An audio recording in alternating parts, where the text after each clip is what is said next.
우리나라의 경제 위기 또는 산업의 개발 이런 부분에서 특화할 수 있는 부분이 지금 당장 있는가. 제가 이제 강연할 때 이 부분을 비유를 하는데 콩 심은 데 콩나고 팥 심은 데 팥난다 그러고요. 될성 싶은 나무는 떡잎부터 알아본다 그랬어요. 근데 될성 싶은 나무가 없는 거예요. 안녕하십니까, 곽수정입니다. 리엔경제연구소에서 여러 가지 경제적인 이슈라든지 내용을 가지고 공부도 하면서 가끔 유튜브 채널을 통해서 여러분들 뵙기도 하고 제 개인 유튜브 채널을 또 통해서 경제에 대한 속내 또는 경제를 읽어내는 법에 대해서 여러분들과 함께 공부하고 또 이야기하고 있습니다. 이번 미국의 대선 어떻게 보셨나요? 대선 결과에 대해서는 단기적인 측면에서는 저는 해리스가 될 수밖에 없다라고 생각을 했는데 결과는 트럼프의 압승으로 결론이 난 것 같습니다. 굳이 변명같이 들리실지는 모르겠는데 이번 대선에서 제 나름대로 해리스가 좀 선전을 했었으면 하는 바람이 있었던 이유는 트럼프의 대선 승리가 가져올 경제사회 구조의 변화가 상당히 우리가 예측하지 못하거나 또는 예측을 한다 하더라도 irregular bound가 될 가능성이 클 것 같아서 사회 변화라는 것을 맞이할 준비가 되어 있으면 모르겠지만 지금 우리나라 경제나 사회 구조를 놓고 봤을 때 이런 급격한 경제사회 구조의 변화를 받아들일 수 있고 또 적응하기는 좀 어렵지 않겠는가라고 생각을 해서 속내는 그랬습니다. 해리스가 되기를 바랬고 제가 채널에서 몇 번 강조를 했는데 가지고 있는 카리스마가 워낙 약하기 때문에 바이든으로부터 물려받은 게 8월 말에 전당대회에서 물려받았기 때문에 2개월 남짓한 시간으로는 부족했지 않았나. 그리고 또 카밀라 해리스의 여러 가지 장점도 많겠지만 시간이 갈수록 단점이 좀 더 도드라지면서 트럼프가 그 틈새를 파집고 들어가는 전략이 적중하지 않았나 싶습니다. 예를 들면 환경미화원 이슈를 가지고 프레토리코가 쓰레기 같다는 이야기를 하고 그렇지만 바이든이 그걸 받아서 너희가 쓰레기다 그런 이야기를 했고 또 트럼프는 그거를 희화화해서 환경미화원 복장을 입고 즉 쓰레기를 치우러 가는 자동차에 트럭에 타고 있는 이런 모습을 보면서 전략적 유연성이라든지 하나의 노이즈 마케팅이라는 측면에서도 트럼프가 상당히 유리했구나 했는데 결론도 역시 트럼프가 우세한 걸로 난 것 같습니다. 개인적으로는 좀 아쉽습니다. 미국인들은 트럼프를 더 지지하는 상황이었나요? 트럼프의 핵심 전략이라 그럴까요? 제가 나름대로 보기에는 옛날에 그 매너포드를 제가 만났을 때도 그렇고 트럼프의 전략은 상당히 그 마이크로스코픽합니다. 그러니까 아주 미시적이고 좋게 표현하면 섬세하다 그럴까요? 선택과 집중 측면에서 아주 그 전략적이면서 유효한 정책들을 많이 이야기했죠. 예를 들면 이번에 결정적인 건 라티노들이었습니다. 라티노들의 이민 온 사람들이 대부분이어서 이민 정책에 대해서 상당히 좀 트럼프 정책에 반기를 들 것 같았는데 사실은 언론에 나온 이야기입니다만 이분들이 종사하고 있는 직종에 대한 어떤 위협 이 부분을 역으로 생각을 할 수밖에 없어서 자기의 일자리, 자기의 직장을 오히려 스스로가 규제하는 방향을 선택했던 그런 결과가 아닌가 싶어서 트럼프의 이민 정책이 큰 정책이었다면 아주 마이크로스코픽한 정책은 라티노들에 대한 집중적인 공약이었다. 그런 측면에서 그 이슈도 이해해 주시면 좋을 듯하고 그다음에 두 번째 이슈로 놓고 봐서 이제 트럼프의 산업 정책 이야기를 드려야 되는데 마가라고 하죠. 흔히 Make America Great Again이라고 하는 정책이 많은 백인 노동자들에게도 먹혀들지 않았나. 이번 선거에서 핵심 전략 지역을 선벨트 지역과 러스트벨트로 나눴었는데 러스트벨트를 이번에는 블루월이라고 해서 파란색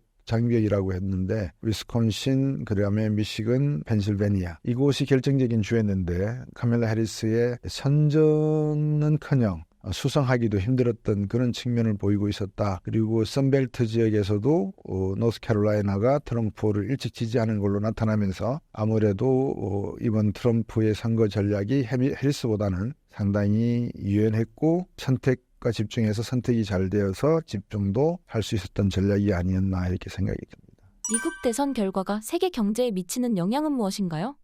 제가 앞에서 이제 경제사회 구조의 변화가 예상이 된다고 말씀을 드렸잖아요. 이제 이거를 줄여서 TSMC라고 제가 줄여서 말을 해요. T는 타리프를 말하는 거예요.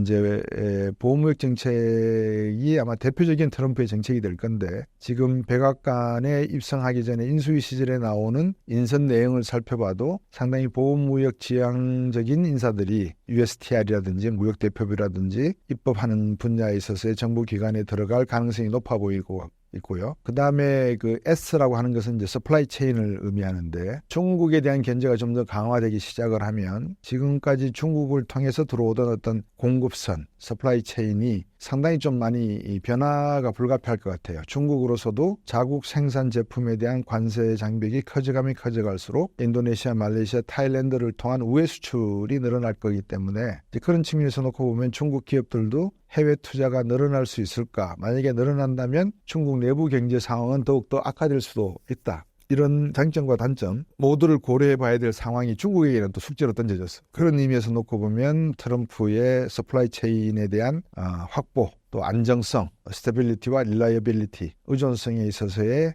건강도가 상당히 중요해지고 있다는 것은 트럼프 정책의 변화가 가져올 또 다른 하나의 경제사회 구조의 변화인 것 같고요. 세 번째로 M인데 그 매뉴팩처링의 약자입니다. 제조업이 지금 미국 내로 들어와서 리쇼어링 이야기 많이 들어보셨잖아요. 해외에 나와 있던 기업들을 다시 미국으로 들어오게 해서 법인세 삭감해주고 소득세 낮춰주고 그러니까 부자들에게 감세 정책을 쓰는 거죠. 이제 그거를 통해서 일자리를 창출하겠다라는 이야기가 계속이 되고 있고 가장 중요한 게 아무래도 반도체 산업 분야가 아니겠어요. 그죠? 반도체 산업이 중국이 거의 한 50% 정도 수준으로 따라왔다라고 보는 것 같아요. 미국 기술력에. 이제 그런 관점에서 서플라이 체인과 연계가 되어 있는 제조업 분야에 있어서 중요한 핵심적 무기라고 볼 수 있는 반도체 산업에서만큼은 미국 내에서 생산하도록 하는 이제 그런 정책으로 가져간다 그러면 배터리 부분에 대한 미국의 어떤 정책적 보조금 지급 대신에 반도체 산업 부분이 훨씬 더 비중이 강화될 가능성이 크다. 그렇게 보여지고요. 트럼프가 이야기했지만 중국산 전기자동차에 대해서 100% 관세를 부과하겠다고 하는 의미는 향후 배터리 산업과 전기자동차 산업과 연관된 부가가치가 있는 부품과 소재 산업에 있어서 미국의 경쟁력을 우선 강화하겠다라는 뜻으로 보여지기 때문에 향후의 이 제조업 그러니까 미래 신기술과 관련된 제조업 분야에 있어서의 미국의 글로벌 룰 세팅이라든지 스탠다제이션 같은 표준화의 헤지모니라고 하죠. 기득권, 우선권을 지려고 하지 않겠는가 그렇게 생각이 됩니다. 이제 C가 남았는데 이 C는 competitiveness를 의미한다고 말씀을 드릴 수 있겠네요. 비교 가능성. 똑같은 반도체 칩이라도 미국의 GPU와 NPU, TPU가 갖는 어떤 비메모리 반도체로서의 갖는 효율성과 이 중국산 저급한 GPU, NPU, TPU가 생산된다 하더라도 미국 수준을 따라가기에는 상당히 좀 시간적 한계, 기술적 한계가 존재한다는 의미에서 놓고 봤을 때 지금 당장은 어렵겠지만 향후에 어느 정도 시간이 흐르면 또다시 미국과 중국의 비메모리 반도체 산업을 놓고 경쟁이 이루어질 수밖에 없다라는 점에서 이 누가 비교 우위를 갖느냐 한 기술 분야에 있어서의 중요성이 아마 부각이 될 것 같습니다. 여기에 우리나라 보고 흔히들 그 낀 경제 또는 샌드위치 경제라고 표현하는데 유럽 경제도 마찬가지 낀 경제라든지 샌드위치 경제를 할 수 있죠. 미중 간의 다툼에서 EU를 비롯한 유럽 국가들이 어떤 포지셔닝을 취해야 될지에 대해서 아마 고민이 많을 겁니다. 미국이 유럽에 대해서도 관세를 부과하겠다 그러고 유럽 국가들은 미국 제품에 대해서 상계 관세라고 해야 되겠죠. 서로 비슷한 비율의 미국산 제품에 대한 관세를 부과하려 할 것이고 또 미국이 가지고 있는 여러 가지 기술과 관련된 지적재산권이라 그럴까요? 또 개인정보에 대한 보호법 같은 규제를 강화함으로 해서 미국 기업의 일방적인 독주를 유럽 내에서 어느 정도 저지하려고 하지 않을까 하는 생각이 들거든요. 앞으로의 경제사회 구조 변화가 이번 트럼프의 당선이 몰고 올 파급 효과 또는 파장이 심상치가 않은 것 같다. 전 세계적으로 산업 재편이 또는 서비스업 재편이 글로벌 디지털 산업의 혁신이 재편이 일어날 가능성도 이번에 있지 않을까 이렇게 생각이 됩니다. 트럼프 일기 당시 주요 자산시장 또는 경제 흐름과 앞으로의 예측은 어떻게 하시나요? 트럼프 대통령이 2016년도에 당선이 되었을 때 힐러리 클린턴하고 싸워서 그 당시에 가져갔던 그 리쇼어링 정책이라든지 마가 정책은 일종의 그 초보적 아이디어를 제시하는 단순히 말씀드리면 관세를 어떻게 매기고 또 미국에 들어오는 자국 기업들에게는 어떤 형태의 환경과 조세 정책의 혜택을 주느냐 아마 거기에 초점을 뒀던 것 같아요. 근데 지금은 다른 게 그 당시에 트럼프의 주요 정책을 담당했던 백악관 참모들의 면면과 지금 하마평에 오르고 있는 사람들의 면면은 많이 다르다. 어떻게 많이 다르느냐. 자국 산업 보호라고 하는 그 개념에 좀 더 철두철미한 사람들이 이번에는 아마 들어갈 것 같다. 흔히 나오는 말로 국방부 장관에 임명하려고 하는 사람이 육군 소령 출신이다. 이 사람은 해외 주둔 미군들을 철수하려는데 적극적인 팍스 뉴스 앵커 출신이고 그린벨의 출신이다. 뭐 이런 이야기들이 나오고 있는 상황을 보면 1기 때보다는 2기 때 좀 더 자기가 1기 때에 놓쳤던 충성도, 그러니까 사람의 충성도죠. 또 정책에 대한 어떤 신념, 철학, 가치관이 분명한 사람들을 임명하지 않을까, 이제 그런 생각이 들거든요. 많은 분들이 지금 이야기가 나오고 있는 것 중에 제가 또 그런 이야기를 강조를 해드렸습니다. 일론 머스크가 어쨌든 DOJ 정부 효율 부서죠. 신설을 해서 라스와미하고 같이 대표를 맡게 된다는데, 이러면 뭐 잘 아시지 않습니까? 기업하던 분들이 이 정부의 어떤 주요 장을 맡게 되면 백지 신탁을 해야 되잖아요. 블라인드 트러스트 펀드라고 하는데, 이 블라인드 펀드를 만드는 데 있어서 일론 머스크가 뭐 만만치 않은 자산을 가지고 있기 때문에 힘들 거라고 생각이 돼요. 그렇지만 더치 디파트먼트 오브 거버먼트 이피션시의 기관이 상원의 인준이 필요 없는 정부 기관으로 만들어 놓음으로 해서 아마 일론 머스크의 입김이 상당해지지 않을까. 그러면 일론 머스크는 뭘 요구할까? 뭐 당연하죠. 규제 완화를 아마 지향하지 않을까 싶습니다. 왜 규제 완화가 필요하냐? 수많은 I 4.0 산업을 진행하는 데 있어서 개인정보법이라든지 조세정책이라든지 시장에 대한 독점 반독점법이라든지 여러 가지 이슈들이 존재할 수밖에 없지 않습니까? 이 부분에 대한 규제를 풀 수밖에 없다라고 한다면 트럼프와 일론 머스크의 공동정부, 연합정부 형태가 향후에 좀 더 우리가 공부하고 연구해봐야 될 그런 관심사를 많이 끄집어낼 것 같습니다. 향후 유망하게 보시는 산업은 무엇인가요? 여러분들께서 이제 유망산업에 대해서 관심이 많으신 걸로 알고 있는데, 제가 구체적으로 어떤 기업을 제시해 드리는 것보다 제가 늘 제 유튜브 채널이나 다른 채널에서도 말씀을 드렸던 내용을 반복해서 드릴 수밖에 없을 것 같아요. 그게 뭐냐면 일론 머스크가 하고 있는 산업이라고 하는 게 일단 미래 산업을 총체적으로 다 관리하고 있거든요. 예를 들면 스타링크 산업, 4,000m, 그러니까 40km 상공의 우주 인공위성을 4만 개 이상 뿌리겠다는 게 일론 머스크의 정책이고, 일론 머스크가 XAI라고 하는 인공지능 산업을 가지고 있고, 또 트위터를 인수해서 현재 SNS 분야에 서비스를 하고 있고, 여러분 누구나 잘 아시는 테슬라라고 하는 전기자동차도 가지고 있고, 많은 분들이 이제 트럼프 대통령이 전기자동차 배터리 보조금 폐지하겠다라는 말을 들으면 일론 머스크는 어쩌라고 이제 이렇게 생각하실 수 있는데, 일론 머스크가 이번 선거에서 2,000원 정도를 썼고 벌어들인 수입이 2조 달러가 넘는다라는 추정치가 있어서 일론 머스크로서는 믿지는 장사가 아니다라고 말씀드릴 수 있겠고요. 그리고 또 한 가지는 일론 머스크의 테슬라가 생각한 게 두 가지의 신차를 개발해서 발표할 거였거든요. 그게 뭐냐면 이제 버스하고 무인 자동차인데, 일반 택시인데, 가격대, 승용차 같은 경우는 가격대를 3만 불 이하로 해서 팔겠다고 하는 계획도 발표한 적이 있습니다. 지금 한 2만 5천 달러 정도대의 전기차를 생산해내려고 하는데, 그렇게 되면 우리가 생각했던 그 트럼프 대통령 집권 2기 동안에 나타날 전기자동차 산업, 무인자동차 특히 또 우주항공산업 분야, 그리고 온라인 커뮤니티에서 발생할 수 있는 쇼핑, 문화스포츠, 연애 오락 같은 사업도 좀 더 활성화될 가능성이 있지 않느냐, 그렇게 보여집니다. 트럼프 당선되면 전기차, 2차 전지가 악재라고 생각하는 분이 많은데요. 실제 국내 주식에 반영이 되었나요? 이런 말씀을 드리면 많은 분들이 어떻게 생각할지는 모르는데, 제가 생각하는 배터리라고 하는 기술력, 배터리에는 극히 4가지 파트가 있잖아요. 음극, 양극, 전해질, 분리막, 이 4가지 파트가 있는데, 모르겠습니다. 저는 뭐 테크니션이 아니기 때문에. 하지만 어줍잖게 주워듣는 이야기로는 그런 기술력이 그렇게 뭐 아무도 못 쫓아올 기술은 아닌 걸로 제가 알고 있습니다. 그렇게 되기 때문에 뭐 중 내지 중하 정도의 수준의 기술력이기 때문에 배터리 산업이 그렇게 아주 첨단이라고 하기에는 좀 어려운 부분이 있는 것 같아요. 향후에 배터리 산업에 대해서는 트럼프가 공언했지 않습니까? 보조금 폐지하겠다고? 아마 폐지할 겁니다. 그러면 이제 전기자동차 시장은 끝이 나느냐? 중국의 전기자동차 생산량을 보시면 진짜 이거는 뭐 어마무시하거든요. 근데 지금 팔리지가 않고 있어요. 중국 전기자동차의 가격이 한 2만 달러 정도 되는 걸로 알고 있는데, 그 정도 낮은 가격에도 불구하고 세계 시장에서 시장 점유율이 아직까지는 테슬라에 미치지 못, 심지어 중국 내부에서도 그런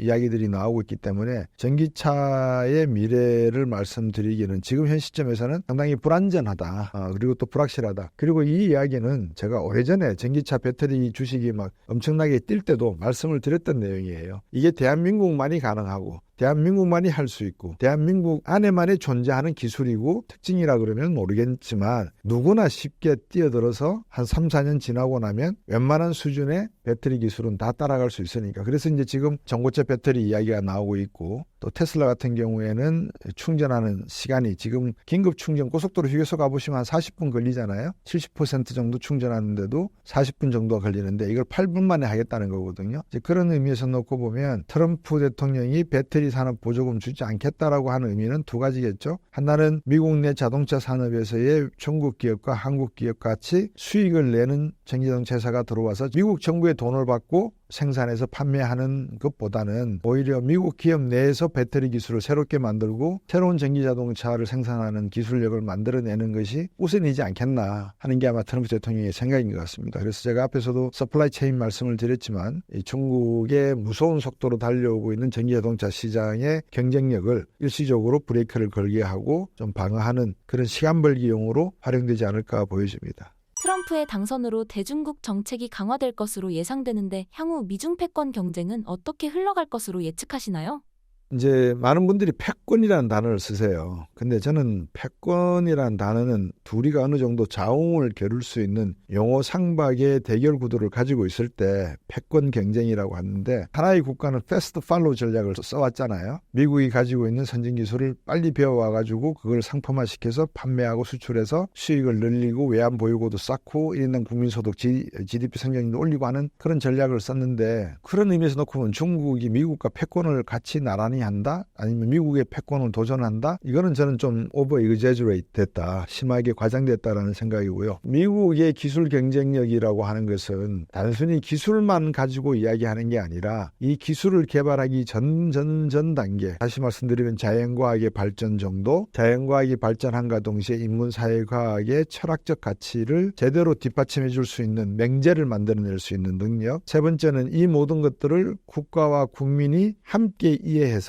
영어로 표현하면 on the same page인데요, 다 같이 이해를 해서 하나의 공감대를 만들어낼 수 있는 그런 환경이 미국과 중국을 비교해 봤을 때는 중국은 아직은 좀 멀지 않았느냐. 중국이 기술력은 인정을 할 수 있습니다. 달에 보이지 않는 어둠이 지는 뒷면에 우주선을 착륙시키기도 하고, 중국의 화웨이나 샤오미, CATL, BYD 이런 굵직굵직한 기업만 보더라도 엄청난 잠재력을 가지고 있다는 것을 부인은 못하겠죠. 하지만 세계는 주먹만 세다고 해서 전쟁에서 이긴다는 그런 보장은 없습니다. 주먹이 세면 몸이 날렵해야 되는데 몸이 우둔하면 잠펀치에 결국 그로기 상태가 올 수도 있기 때문에 지금 중국이 접하고 있는 경제 상황이 그런 의미에서 놓고 보면 미국이 호락호락하게 숨통을 풀어줄 일은 없을 것 같다.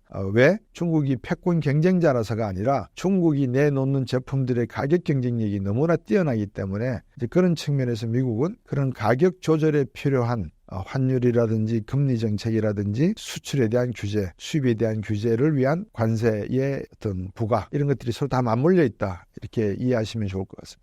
중국은 부동산 문제도 경제도 어려운 상황인데 중국이랑 시진핑 입장에서는 난처한 상황이라고 보시나요? 글쎄요. 난처하다는 게 어떤 건지는 모르겠지만 난처한 지는 꽤 오래됐죠. 2019년 12월 31일 WHO가 코로나의 팬데믹을 공식 발표하기 이전부터 시진핑의 경제 시스템이 강점인의 경제 시스템보다, 또 후진타오의 경제 시스템보다 못하다는 이야기가 중국 내부에서 많이 흘러들 나왔거든요. 그러면 시진핑 주석의 경제 정책이 어떨 건데 이런 형태가 되느냐라고 이제 물으실 건데, 부동산 시장을 잠깐 말씀을 드리면 미국 서프라임 위기 때 2008년도 시티뱅크, JP모간, 모건 스탠리, 뱅크 오브 아메리카 같이 투자 은행들의 비용 내지는 투자 실패 규모가 약 3조 달러가 되고요. 가게가 집을 무리하게 샀다가 집을 빼앗긴, 그래서 갚지 못하는 어떤 부채 규모가 역시 3에서 4조 달러. 전체 더하면 한 6조에서 7조 달러 정도의 부실 채권으로 인한 미국 경제 또는 글로벌 경제에 큰 소용돌이가 있었다고 놓고 보면, 중국 같은 경우에 과연 미국이 말하는 이런 단계별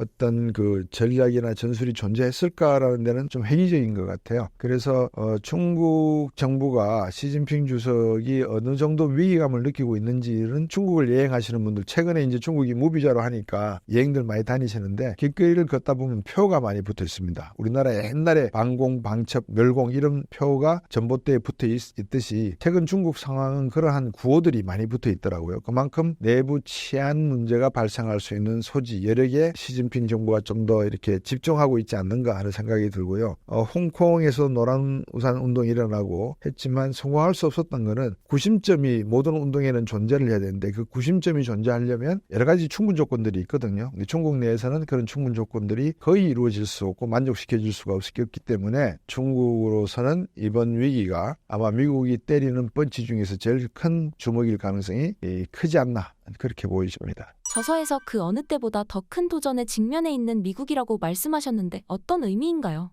앞에서 제가 말씀을 드렸다시피 저는 해리스가 됐으면 하는 바람이 강했어요. 미국이 새롭게 받아들일 그 도전이라고 하는 게 해리스도 마찬가지고 트럼프도 마찬가지고 모두가 다 국가의 최고 이해관계를 목표로 두고 있는 건 똑같거든요. 근데 이제 방식, 그 공정 과정에서의 격차가 존재를 해요. 트럼프 같은 경우에는 공정 과정이 상당히 짧아요. 그래서 컨베이어 시스템이 돌아가는 시간이 짧기 때문에 금방 어자스트를 해야 되고 적용을 해야 되는 반면에 그러니까 최근에 이제 우리나라 주식시장이나 자산시장이 중국, 미국, 일본보다도 약한 모습을 보이는 게 이렇게 전략적인 포지셔닝을 바꿨을 때 우리 주식시장이 대응할 수 있는 능력이 떨어진다는 의미는 우리나라의 자산시장의 시스템이 다른 나라 심지어 중국만치도 못하다라는 의미가 될 수 있거든요. 이제 그런 관점에서 놓고 보면 트럼프 대통령의 당선이 개인적으로는 그렇게 썩 마음에 와 닿지는 않아요. 그런 배경에는 미국이 가져가려고 하는 재건 정책, 마가 정책이라고 하는 그 정책이 트럼프 대통령 때 제대로 구현될 수 있을지, 또 구현된다면 거기서 구현된 소득이 얼마나 빨리 신속하고 공정하고 정의롭게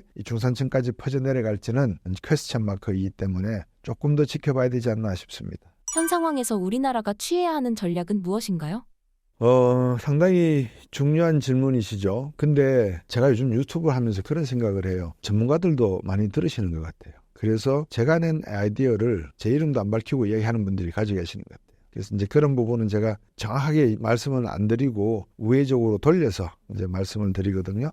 우리나라가 트럼프 대통령이 당선이 되면서 제일 먼저 신경 썼던 게 경제사회 구조가 어떻게 바뀔 것인가를 신경 쓴 게 아니에요. 뭐 아시겠지만 미국은 400개 되는 기관 중에서 300개 이상의 기업들을 변화시키고 폐지하고 하겠다. 그래서 어떤 시스템적인 전환을 준비하고 있거든요. 그리고 서플라이 체인을 통해서 안정적이고 의존적인 서플라이 체인을 갖겠다라는 의지를 표출함으로 해서 대중국 의존도를 낮추겠다는 이야기를 분명히 했고요. 이제 그런 과정 속에서 우리가 한 것은 무엇인가? 우리 정부가 또는 우리 기업들이 정부에게 요구한 것들, 미국이 저렇게 되게 되면 그 다음에 우리 한국 경제에 미칠 파급 효과는 아주 저 아랫단계에서는 금리와 환율이 되겠지만 그 윗단에서는 보호관세 조치, 또 보호무역 정책의 적용 가능성, 예를 들면 한미 FTA를 폐기하려고 하느냐 말려고 하느냐. 만약에 유지한다 그러면은 우리가 부담해야 될 분담금에 대해서 한미 FTA를 하나의 인질로 구금을 해놓고 아마 딜을 따로 하지 않을까 싶은 생각이 들거든요. 그래서 트럼프 대통령의 정책들, 소위 말하면 관세라든지 소득세라든지 아니면 기술에 대한 규제 완화 이런 정책들이 향후에는 중국이 따라오지 못할 수준으로까지도 갈 수도 있지 않나. 중국이 공산당 일당 독재 체제 하에서 모든 정보를 차단하고 한정화시키는 데 비해서 미국은 거의 풀어서 쓰려고 하기 때문에 향후 경쟁력 격차는 점점점 와일드 갭을 보이지 않을까 하는 생각이 듭니다. 반도체의 경우 앞으로 향방은 어떻게 보시나요? 지금 반도체 시장에서 트럼프가 가져가려고 하는 그 공급 사슬의 안정성을 감안해 놓고 보면 반도체 우리나라에 있는 기흥이나 평택에 있는 반도체 공장을 어떤 면에서 보면 뜯어가지고 미국으로 가져갈 수도 있을 것 같아요. 제가 늘 삼성 문제가 나오면 미국 본사 체제에 말씀을 드리거든요. 그러니까 미국이 인건비가 비싸고 세금이 비싸다는 변명으로 인해서 미국의 웬만한 첨단 산업, 글로벌 첨단 산업에 종사하는 기업이 미국을 상대로 해서 로비할 생각을 못했다. 그러면 그 자체가 이미 패한 거예요. 제가 볼 때는. 그 정도 머리 쓰는 사람들이 만약에 위정자이고 국회에 계신다면 그분들에게 기댈 필요성이나 그런 점에 대해서는 크게 느끼지 않는다라고 말씀드리겠습니다. 내년 경제 전망과 경제 위기 가능성에 대해서 어떻게 보시나요? LG연구원 쪽에서 2025년 경제 성장률을 매우 좀 낮을 수 있다 이렇게 말씀하시는 것 같아요. 제가 경제대책 책에서 2025년 경제 성장률 최저치를 1.3으로 나왔고요. 최고치를 2.3 정도 나왔어요. 그러니까 2.3이면은 거의 그 IMF가 이야기하는 수준에서 조금 플러스 마이너스 1%포인트 차이는 있는데 그 정도는 무난하지 않을까 생각을 하는데 그게 이제 기본 시나리오죠. 만약에 그렇지 않다 그러면 환율이 1,500원, 1,600원대로 뛰면서 우리나라 수출에 상당히 전반적으로 악영향을 주면서 우리나라 경제에 힘든 한 단면을 형성할 수 있겠다라는 생각이 들어요. 트럼프의 서플라이 체인 정책이 우리에게는 협상의 딜 카드도 되지만 또 하나의 인질적인 어떤 담보적 성격도 가지고 있기 때문에 이 두 가지를 조화롭게 해결할 수 있는 방법은 좀 찾기가 어렵지 않는가. 또 다른 하나의 중요한 거는 반도체나 이런 분야에 지금은 이 인력 경쟁이 상당히 심각하거든요. 많은 사람들이 직장을 옮겨가기도 하고 부침이 좀 많아요. 그만큼 반도체 생태계는 전투가 벌어졌어요. 보이지 않는 전쟁. 이 보이지 않는 전쟁에서의 최우승자는 누구일까? 대마 불사론을 따지면 TSMC와 삼성전자가 아닐까라고 이야기하지만 이 자체도 상당히 어떻게 보면 아니란 생각일 수가 있거든요. AMD도 반도체를 만들어내고요. 한때는 토시바, 파나소닉도 반도체를 만들어냈는데 이제 이런 기업들의 재귀 또는 부활 가능성도 존재한다. 그게 이제 미국 기업으로 미국에 들어가서 생산을 하게 되면 그 가능성도 크지 않을까 그렇게 보여집니다. 경제 위기 또는 경기 침체는 내년에도 지속된다고 보시나요?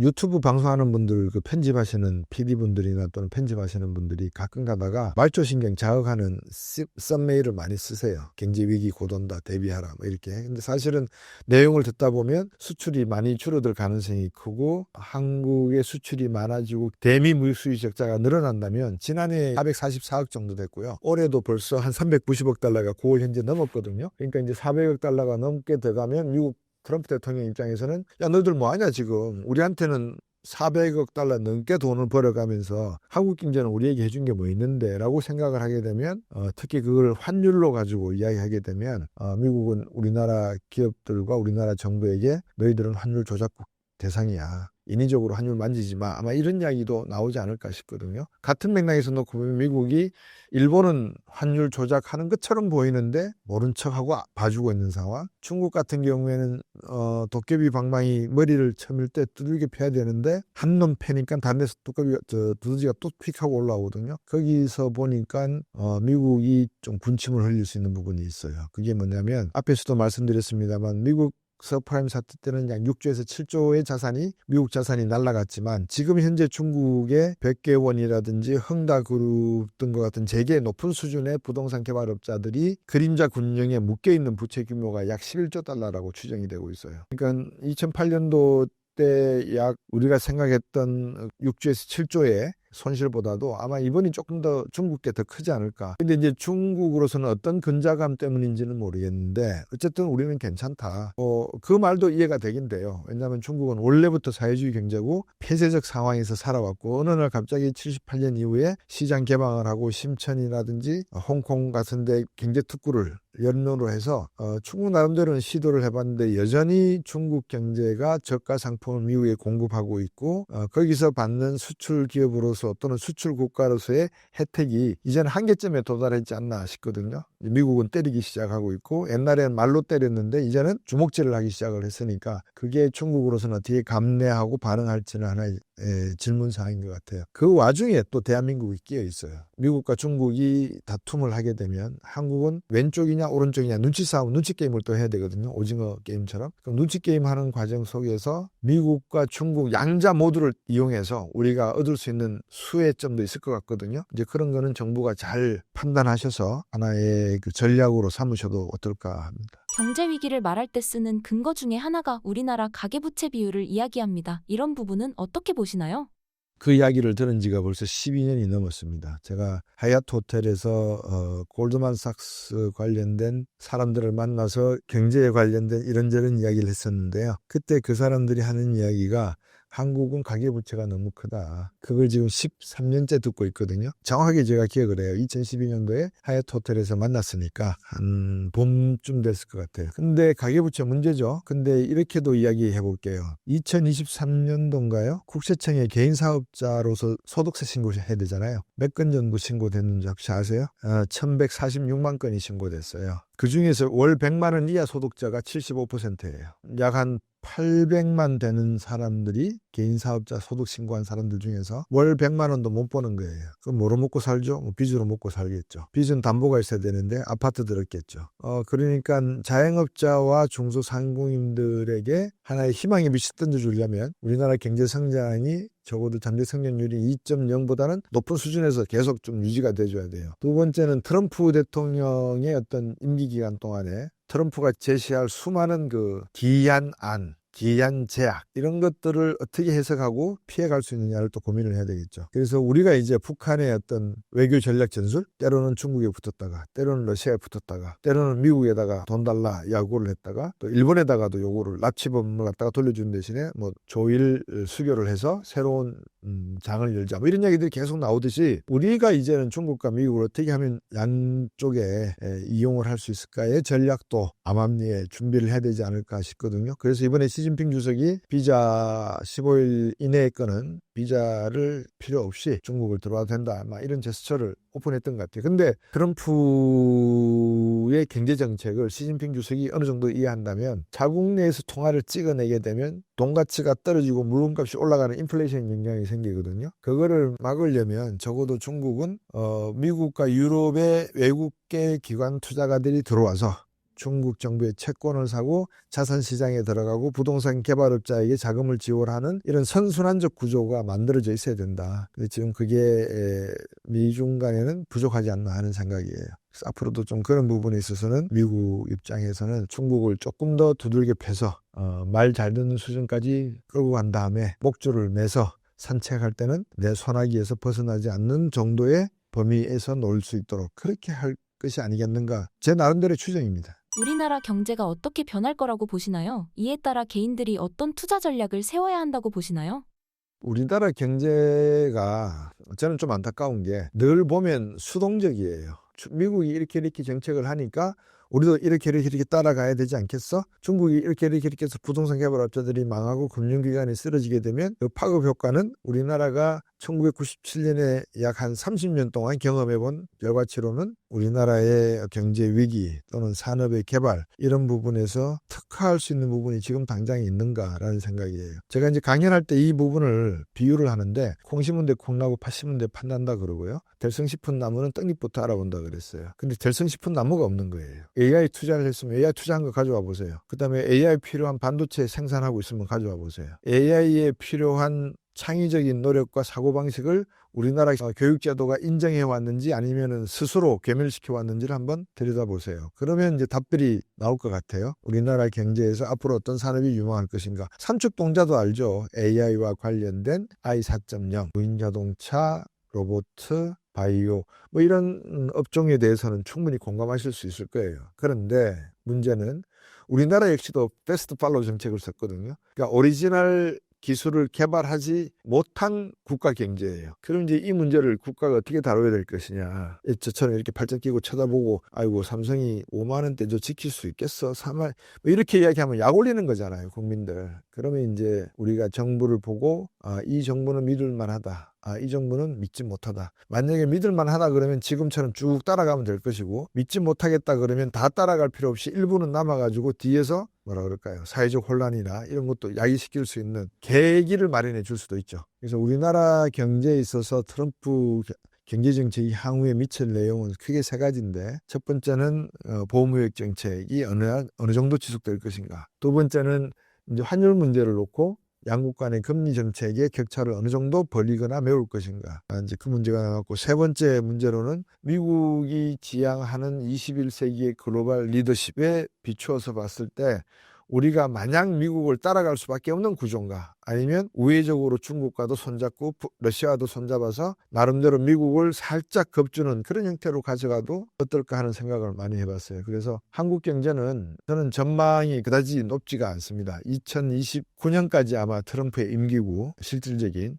그래서 이제 그 과정에서 미국의 트럼프 대통령이 허니문 피어리어드라고 하는 1, 2년 안에 어떤 정책을 펼칠 것인지를 유심히 들여다보면 저는 거기에 답이 있다고 보여집니다. 물론 우선 급한 대로 예를 들어드리면 에론 머스크, 라스와미 이런 사람들은 코인 사업을 해가지고도 돈을 벌어본 경험이 있는 사람들이에요. 그럼 어떻게 코인에서 돈을 벌어봤느냐? 코인을 하는 이유가 뭐냐면 이유 중에서 하나가 정부로부터의 간섭을 받지 않겠다는 거예요.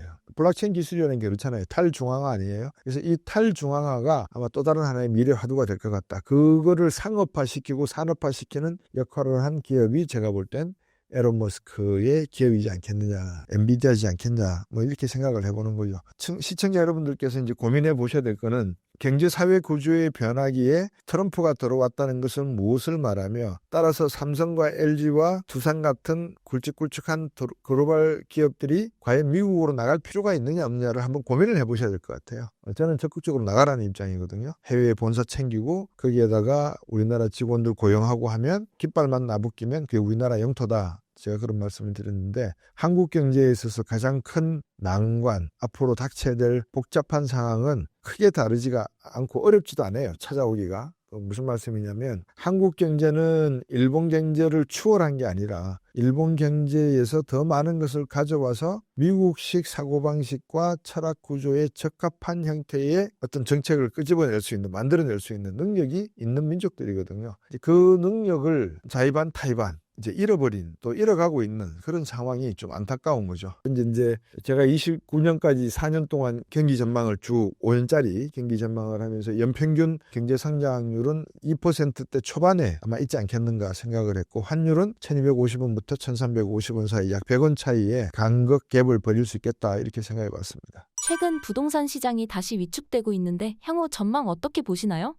국가 경제가 발전하는 데는 내수 경제가 뒷받침을 하죠. 그 내수 경제의 뒷받침 가운데서 건설 투자와 설비 투자와 같은 투자 산업이 존재를 하는데, 부동산 시장은 뭐 흔히 경제하는 사람들 다 이야기가 수요 공급 법칙 이야기 많이 하잖아요. 근데 이제 이 에피소드를 하나 들려드리면 어떨까 싶어요. 노태우 대통령 당시에 6.29 선언이 일어나고 이제 노태우 대통령이 대통령 후보가 되면서 이제 시장이나 이런 곳을 한번 이렇게 돌아다녀 보셨던 거예요. 민심을 캐치하기 위해서. 그 중에서 한 상인이 그런 이야기를 하더래요. 부인과 함께 따뜻한 밥이라도 집 걱정하지 않고 한번 해먹을 수 있었으면 하는 바람이 있다. 이제 그 바람을, 그걸 받아들여서 노태우 대통령이 나는 보통 사람입니다 라고 했던 그 보통 사람의 시대를 이야기했던 것 같아요. 이제 그분들에게 물어봤더니 먹고 자시는 것만 다 해결하면 되겠습니까 하니까 한 가지를 더 이야기를 했대요. 그게 뭐냐면 집을 하나 가졌으면 좋겠다. 그러면 집을 가진 사람이 일을 해서 맛있는 것도 사 먹고 해외여행도 갈 수 있는 그러한 상황을 가진 계급들을 우리가 중산층이라고 할 수 있거든요. 중산층을 확대하면 이 범위의 경제 또 규모의 경제가 확대되기 때문에 성장할 수 있는 여력이 매우 넓어진다고 할 수 있어요. 그 가운데서 하나가 이제 부동산 시장이 되는 거예요. 그러면 사람들이 소득이 많아지고 중산층이 늘어나면서 나도 집을 하나 사볼까 할 때의 그 시점이 과연 올라가 있는 시점일까 내려가 있는 시점일까가 먼저 궁금한 점 아니겠어요? 근데 지금 당장 네거티브 샥이 지금 막 몰려오고 있어요. 미국으로부터. 트럼프가 당선이 되어서 매파들이 득세를 하게 되고 한미 FTA조차 가라 뭉개자 이런 이야기들이 나온다는 걸 봐서는 우리나라의 살림이 앞으로 조금 더 팍팍해질 가능성이 있다. 특히 일본은 손 안 보고 가만히 놔두는데 우리나라 보고 환율 조작 감시 대상국 이렇게 표현을 해버리면 기분은 나쁘거니와 우리 아직까지 크려면 멀었는데 벌써 환율 조작국 이야기가 나오고 우리를 견제하는 소리가 들린다? 누구로부터? 미국으로부터. 그러면 이거는 이제 경고음이 빨간 경고등이 켜진 거라고 저는 봐요. 왜? 우리나라 정부가 현재까지 대미 수출과 한미 FTA를 통한 수혜의 규모가 엄청나게 많을 거라고 저는 생각이 돼요. 이게 다 중산층으로 분배가 됐었다면 아마 우리나라 주택시장은 더 활성화되었을 가능성도 있어요. 근데 천년재해적인 어떤 사건, 즉 코로나19 사건이 있었고 그러다 보니까 우리나라의 밸류체인이 끊기기 시작을 했고 밸류체인이 끊어지기 때문에 기술이라든지 소득이나 이런 선순환 구조를 가지고 있는 부분도 역시 악화되기 시작을 했고 그러다 보니까 가계빚은 늘어나고 자영업자 소상공인들 숫자가 569만 정도인가요? 될 때까지 정부가 해놓은 게 없다는 거예요. 부동산 정책을 이야기하실 때 어디서 집 사면 좋아요? 집값이 오를까요? 영끌 B2에서 집을 사도 괜찮나요? 이제 이런 질문들을 많이 듣거든요. 근데 거기에 대한 지금 당장 어떻게 될 거다라고 전망을 한다는 거는 시장의 그 역동성을 생각했을 때는 무리가 있지만 2024년은 넘어가야지만 한국에게 부동산 시장이 다시 기지개를 펼 것 같다. 근거를 대라라고 하시면 미국에서 지금 벌어지고 있는 사회, 경제사회 구조의 변화가 어느 정도 완성이 되고 나면 이제 그 다음 순서는 일본, 한국이 될 가능성이 높다. 그랬을 경우에 부동산 시장도 그 흐름에 맞춰서 전진할 수 있다 그러면 가격이 오를 수도 있겠죠. 근데 그게 지금 선반영되어서 가격이 오르고 내린다고 하는 것은 미래에 그렇게 썩 바람직한 부동산 정책이 나오기 어렵다. 왜? 중산층이 줄어들기 때문에 그렇다는 생각입니다. 그래서 지금 저는 개인적으로 서울에 집이 없거든요. 저는. 왜냐하면 집 그거 뭐 바람 맞고 비 맞고 눈 막으면 그만이지. 그거를 아파트 30층 40층 꼭대기에 산다고 생각해 보세요. 그 아찔해서 사시고 싶으세요? 농담 반 진반으로 땅의 기운이 올라가지 않는 그런 고층에 사시는데 건강은 괜찮으실지 몰라요. 어쨌든 부동산 가격은 뭐 한문두 교수가 줄기차게 말씀을 하시지만 버블이 곧 터질 수 있는 단계까지 올라와 있다라고 말씀을 하셔서 그분 얘기를 제가 인용해서 드리는 것이 나을 것 같습니다. 부동산 이야기는 그 정도가 될 것 같습니다. 우리나라 가계의 자산 구성에서 부동산이 압도적 비율을 차지하는 걸까요? 아마 그럴 것 같습니다. 우리나라 자세, 가계 자산에서 80% 정도가 부동산이거든요. 그만큼 집에 대한 애착이 강하죠. 집에 대한 애착이 왜 강할까요? 학군 문제가 있겠죠. 교육 문제하고 연결을 시키면. 그러면 지금 서울에 있는 많은 20개가 넘는 구청 가운데서 가격이 떨어지지 않고 있는 구청을 보면 서초, 강남, 송파, 마포, 용산 이 정도 될 것 같아요. 이쪽 지역에서 공통적으로 발견되는 지점은 학군 좋다. 그 다음에 직장까지 접근성이 좋다. 그리고 원래 주어진 부동산 시장의 환경이 강남이 더 유리하고 나았었다. 뭐 이런 이야기가 다 할 것 같은데 따라서 부동산을 잡기 위해서 또 부동산의 이야기를 하기 위해서는 단순히 부동산의 수요와 공급의 변화, 중산층의 증가 이런 이야기로 끝낼 게 아니라 교육 문제, 소득 분배 문제, 조세 정의 문제 이런 것들이 다 함께 어우러져서 나와야 될 정책이니까 제가 보기에는 이거는 상당히 시간적으로 오래 끌 수밖에 없고 국민들께서도 내용을 정확하게 이해하고 계셔야지만 찬성을 할 수 있고 반대를 할 수 있다고 저는 보여지거든요. 앞으로 노후 준비를 함에 있어서 어떻게 전략을 세워야 할까요? 60대, 70대 되는 분들이요. 지금 노후 자금을 걱정한다는 거는 상당히 아이러니해요. 그러니까 저는 그분들의 집중된 하나의 제 생각을 말씀드리기보다 저는 늘 그렇게 이야기해요. 제가 지금 뭐 어느 미국의 주식 시장을 더 눈여겨봐라. 한국은 볼 거 없다. 뭐 이런 이야기를 막 말씀들을 드리거든요.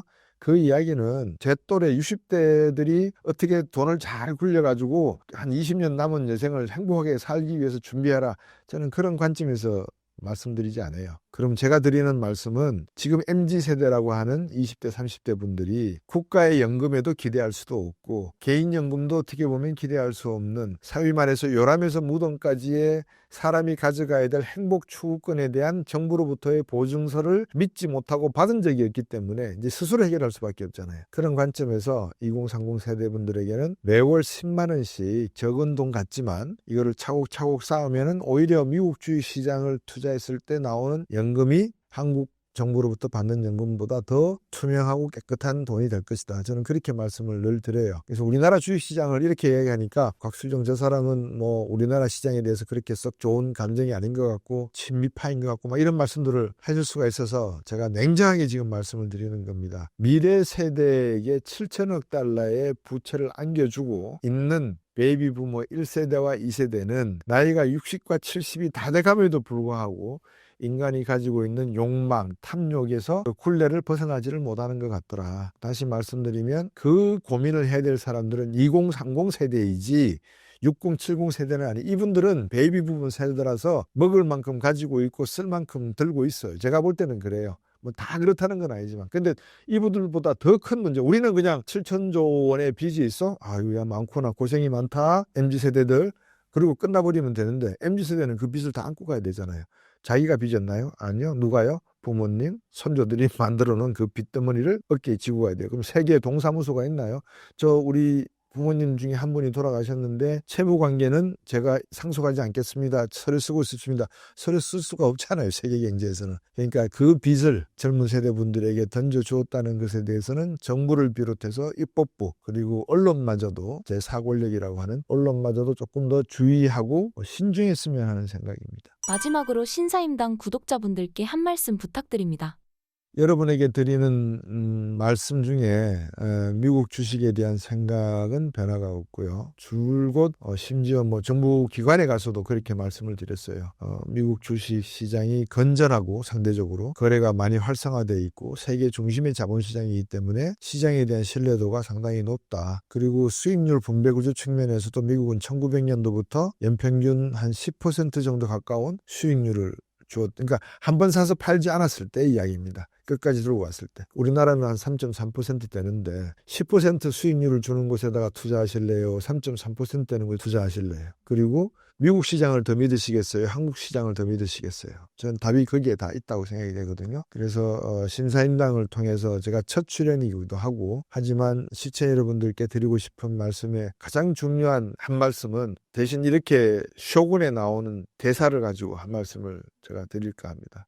많은 유튜버들이 있고 또 많은 전문가분들이 계시는데 새치 혀끝에서 나오는 말이 있고요. 그리고 가슴에서 나오는 말이 있습니다. 그리고 말이 나오지 않는데 진정성 있는 소위 말해서 순도 100%의 말이 있는데 그거는 마음속에 담아둔 말이라고 합니다. 경제 현상을 읽으실 때 새치 혀끝으로 나오는 말을 따르시고 쫓아가시면 늘 자빠지고 엎어지고 그릇을 깰 가능성이 크지 않겠어요? 가슴 속에 있는 말을 뱉어내는 사람들이 있고 시장이 있다 그러면 어느 정도 시장의 정직성과 신뢰성은 이해할 수 있겠죠. 그런데 마지막 부분 마음속에 있어서 담아놓고 말하지 않는 말, 즉 본심이라고 하는 것을 우리가 제대로 끄집어내서 이해할 수 있다 그러면 그거는 엄청난 이치를 깨닫는 거나 마찬가지라고 보여집니다. 신사임당을 통해서 채널 시청자분들께서 제공되는 많은 유튜브를 통해서 컨텐츠를 통해서 그 본질, 모든 문제의 본질을 독해할 수 있는 기회를 갖게 되시기를 바라고 호박에다가 줄 껐다고 해서 수박이다라고 하는 형태의 전문가분들이나